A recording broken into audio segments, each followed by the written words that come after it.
Hello there, and welcome to Fandalorians Try Again. Today we're doing Solo, a Star Wars story. Now I'm having trouble with this try again. Much like the movie, I find it a little unnecessary. I don't hate this movie, but I'm never going to endorse it.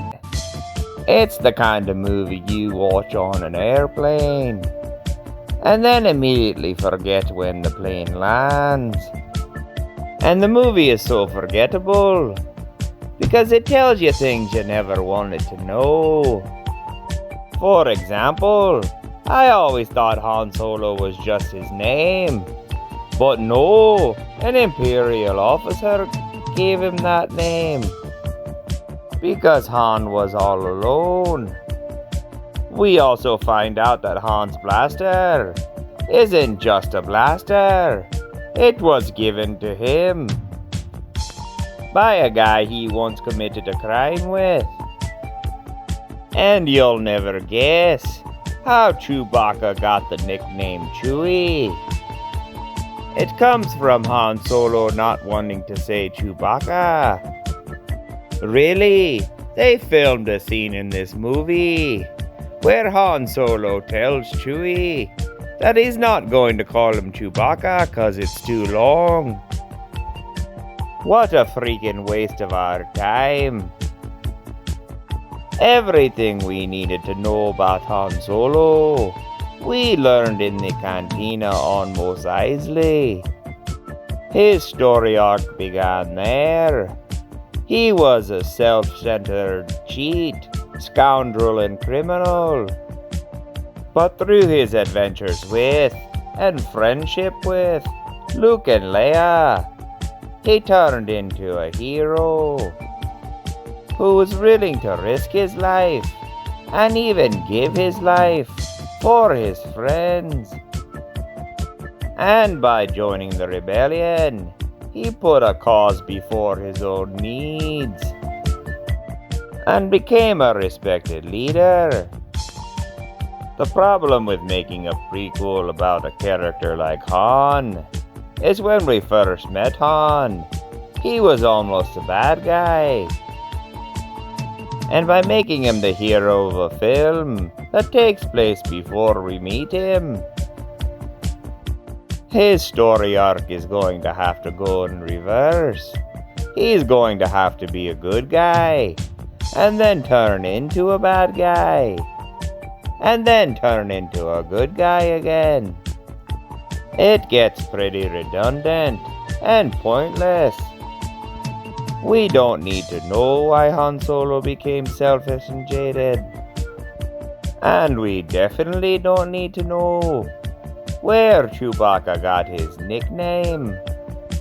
The only reason anyone came to see this movie is to see how Han and Chewie met, and how Han acquired the Falcon, and maybe a little cameo from Lando. Even though I have no interest in this story, I'm gonna tell it my way anyway. If some of my story sounds familiar, it's because I'll be taking a few points from the original Han Solo trilogy. Now sit back and let's talk about the biggest mistake they made when making Solo, a Star Wars story.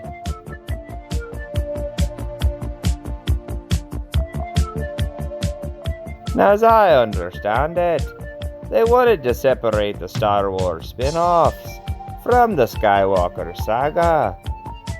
So in both Rogue One and Solo, a Star Wars story, they decided not to have an opening crawl. Star Wars without an opening crawl is like a birthday cake without happy birthday written on it. It's no longer a birthday cake. It's just a cake. And without an opening crawl, this isn't a Star Wars movie. Here's what they gave us instead. A long time ago, in a galaxy far, far away. Star Wars. Solo, a Star Wars story. It is a lawless time. Crime syndicates compete for resources. Food, medicine, and hyperfuel. On the shipbuilding planet of Corellia, the foul lady Proxima forces runaways into a life of crime in exchange for shelter and protection. On these mean streets, a young man fights for survival, but yearns to fly among the stars. It's like the Cliff Notes for an opening crawl. But if you're going to do that, why not go all the way and give us a full-fledged opening crawl? I'd also like to point out the horrible writing of whoever wrote that non-crawl. The phrase mean streets should never appear in Star Wars. It really shouldn't be seen anywhere, except for 70s crime movies. Now, let's give Solo a proper opening crawl.